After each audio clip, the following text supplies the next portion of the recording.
This is Israel at War. I'm Steve Conover. I'm sure most of you have heard by now the breaking news that came out of the Middle East over the weekend. Dr. Jim Showers, Executive Director of the Friends of Israel Gospel Ministry, joins me to talk about it. Welcome, Jim. Thanks for being here. Oh, it's my pleasure, Steve. Jim, last Friday night into Saturday morning, Israel conducted a precise military operation on Iranian military sites. And it's in response to Iran's recent unprecedented attack on Israel. What makes this response by Israel so unique? Well, there's a number of things. First of all, it is by far the largest attack Israel's ever unleashed on Iran in modern history. And so there was a response to the April 13th attack that when Iran launched 300 missiles and drones against Israel. But that was a limited, smaller operation.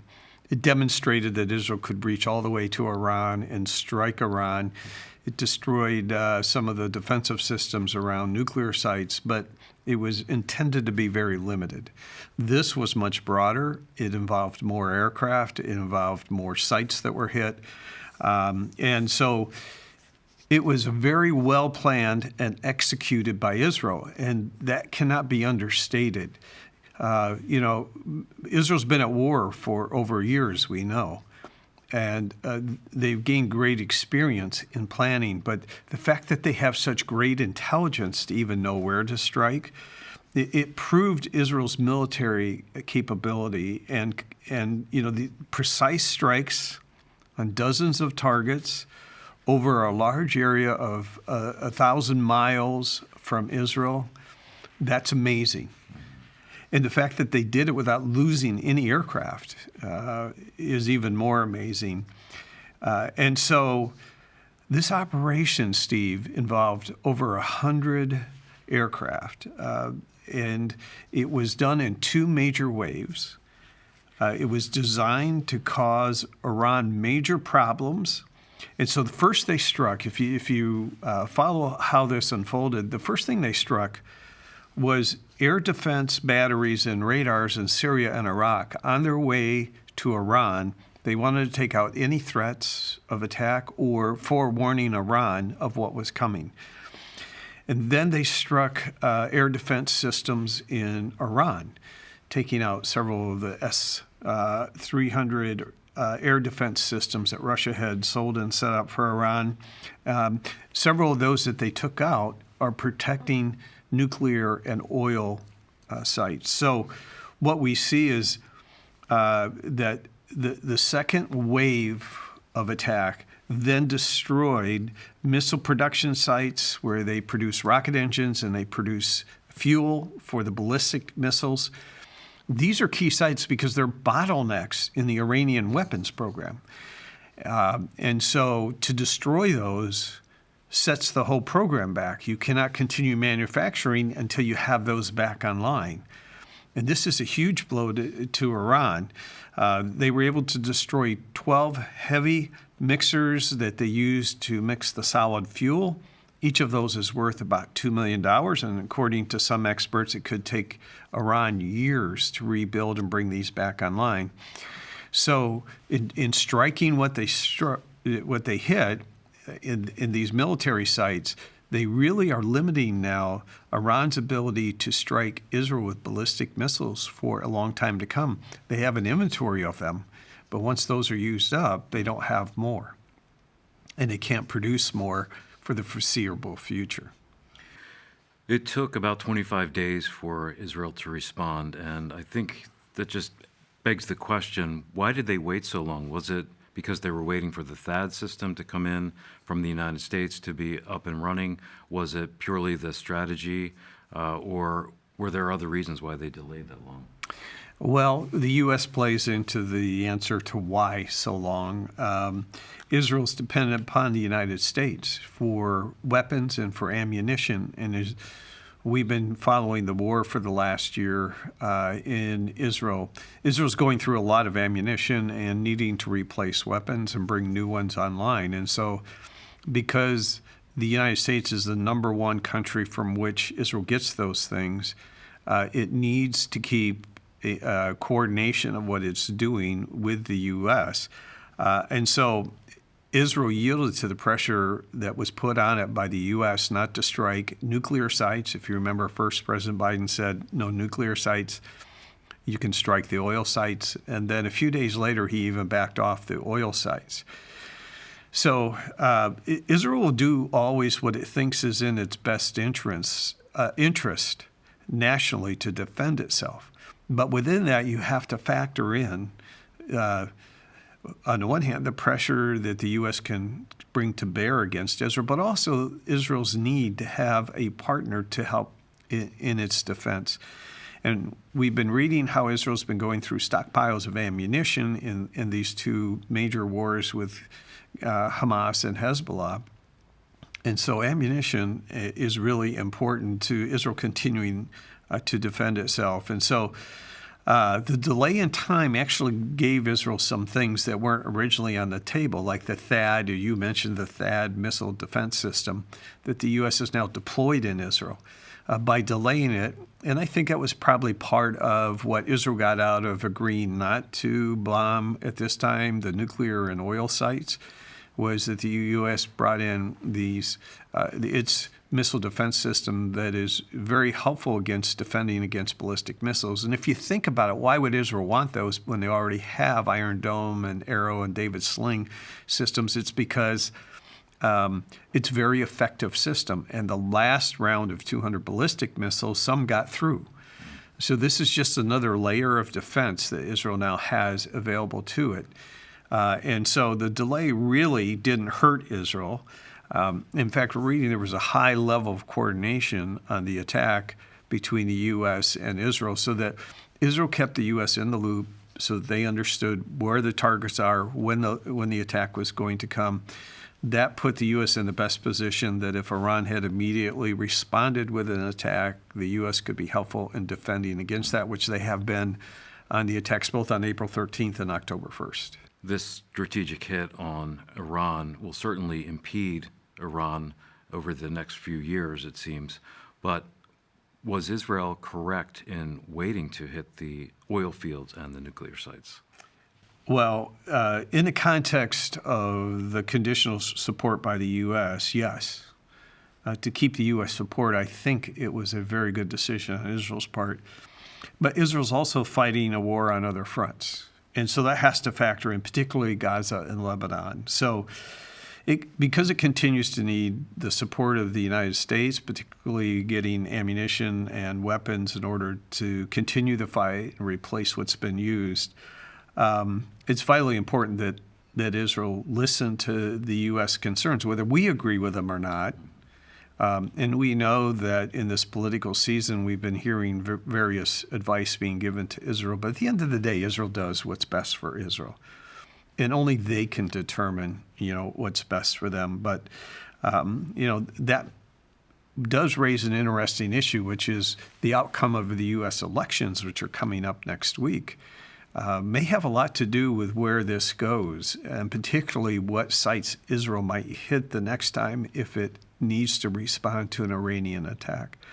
At some point, the fear is, of course, that the concern is that Iran will move on to developing the final stages of the nuclear weapons and have nuclear weapons, and that's a game changer.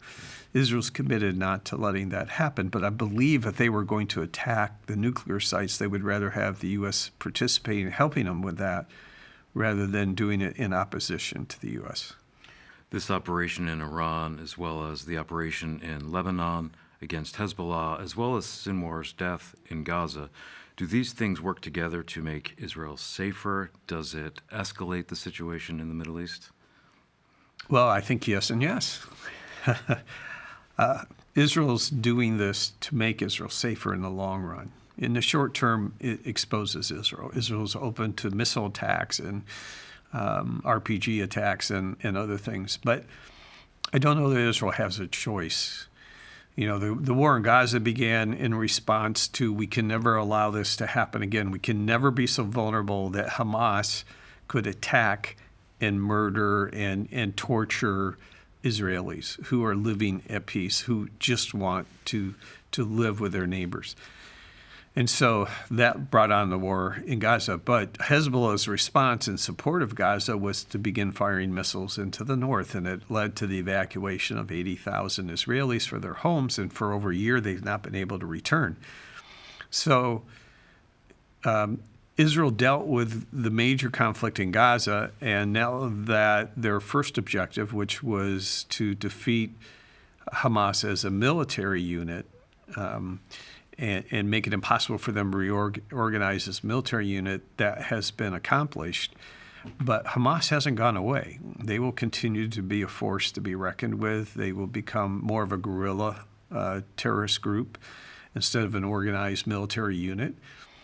But now Israel had to turn its attention to Hezbollah. And one key thing that happened there was Israel discovered that the Radwan forces were gathering the leadership to plan an October 7th-like attack in the north. They were going to come out of Lebanon and move toward the Galilee. They had communities in the Galilee region targeted.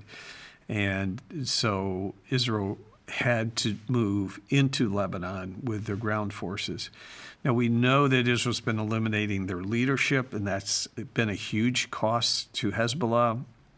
They have lost most of the major leadership in the military and many in the government.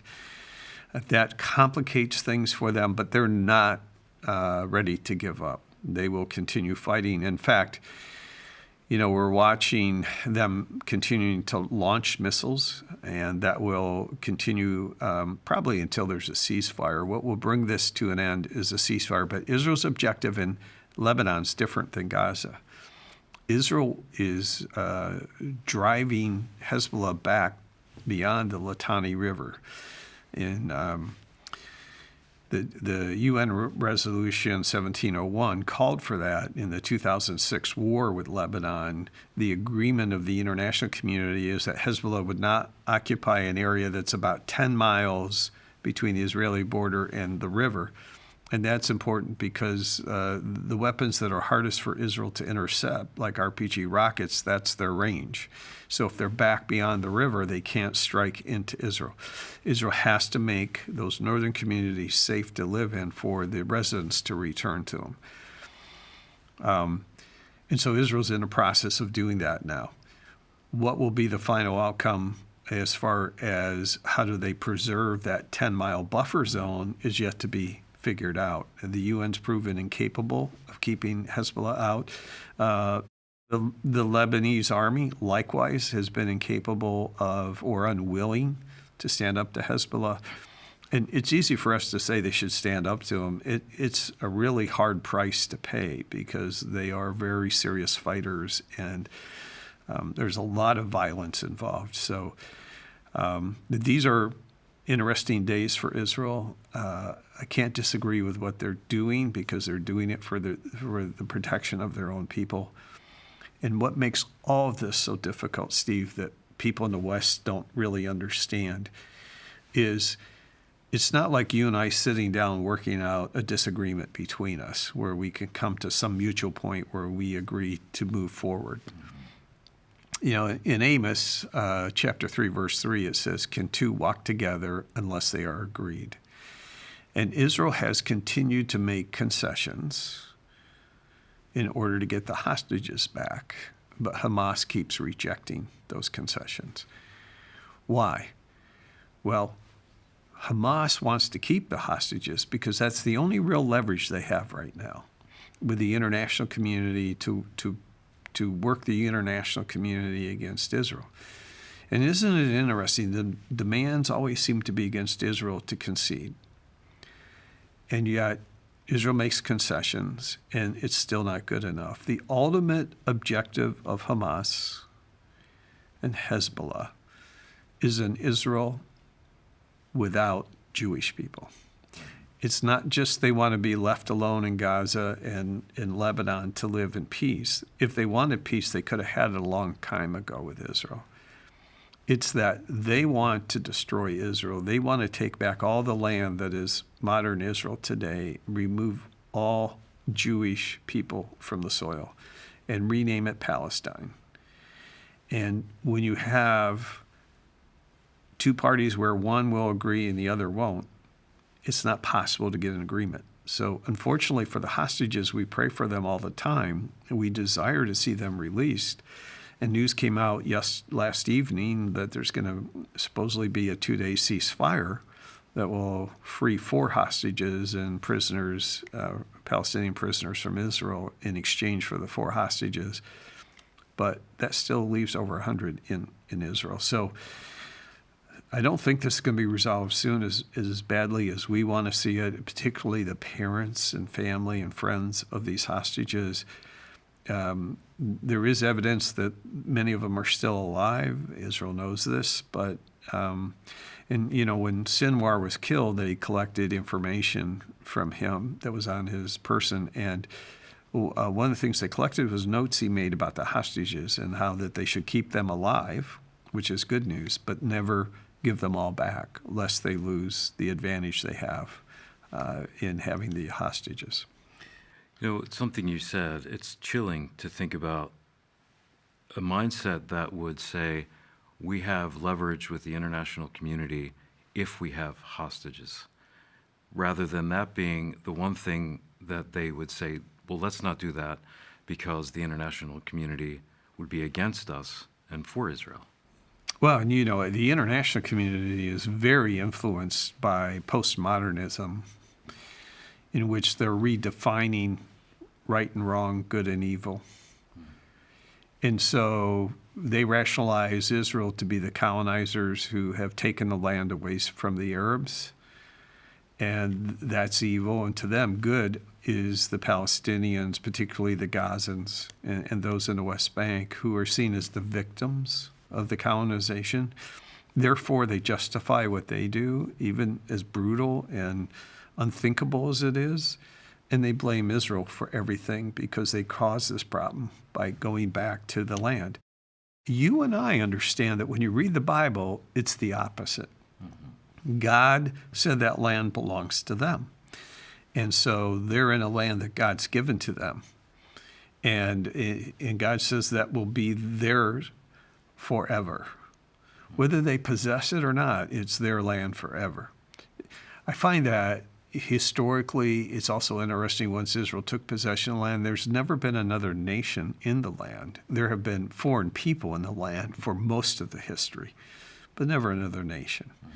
Even for the 2,000 years from 135 AD and until Israel comes back in the 1900s to become a nation again, there was never a Palestinian nation.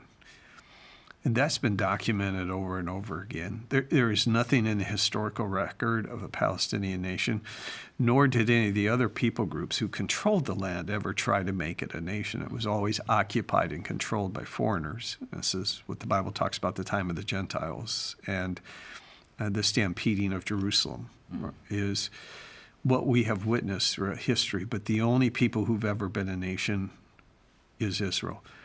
And the idea of a Palestinian state is really the idea of the West saying, well, we can agree that there'll be just 2 nations here.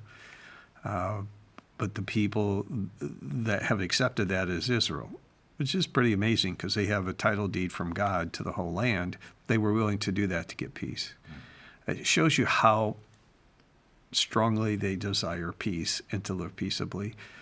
And many of those who died on October 7th were very committed to the idea that if we show them kindness and appreciation, they will come to realize and accept that this is a better way and give up their aspirations for terrorism.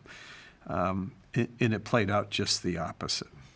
They're expecting the other side to be reasonable, but the other side is not reasonable. It never is. And they view things so different. If there is a ceasefire, they'll take that as a victory, both Hezbollah and Hamas, because they live to see another day. And their time horizon is much longer than ours in the Western world. They think in terms of centuries and millennia rather in terms of days, months, and years. So they believe if they continue on the program, the plan they're on, that even if they lose this war, they will eventually prevail. Great insights. We continue to pray for the peace of Jerusalem. Thank you, Jim. Amen. Thank you, Steve. My thanks to Jim Showers for joining us today. We will continue to keep you informed. Subscribe to our YouTube channel to stay current on all the breaking news and everything related to the Friends of Israel Gospel Ministry. Our workers in Israel and around the globe are not able to do the work of standing with and bringing hope to the Jewish people without you. Please do not cease praying for them. Israel and the Jewish people continue to need our help. If you want to stand with us as we stand with Israel with a financial contribution, visit foi.org/standwithisrael.